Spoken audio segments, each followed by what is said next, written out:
In this video, we're going to go over how you can use 360-degree content in Virtual Studio. To get started, simply upload a 360-degree panorama formatted image or video to your Virtual Studio library. Then simply tap on it to display it on your View 1 system. Now you'll know that this is just displaying the asset as is. But what we can do is switch the media mode from 2D to 360.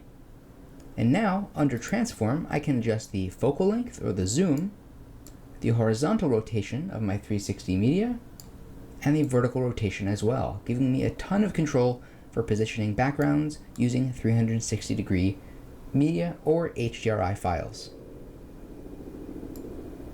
Additionally, this works with video too. I can play this video here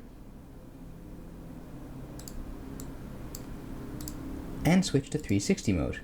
And you can see now I'm adjusting the horizontal rotation and vertical rotation of a video. And you can see the trees moving and the birds going in the background, and even our character here in the foreground. And of course, you can fix all your color in the same way you would with any other piece of media.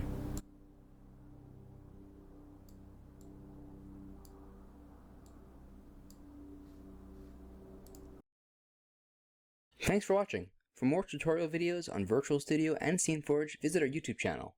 For access to our knowledge base and our technical support, visit our support site at view.network/support. To contact support directly, email support@viewstudio.com or call us at 888-575-1510. I hope you found this video helpful. Thank you so much for watching.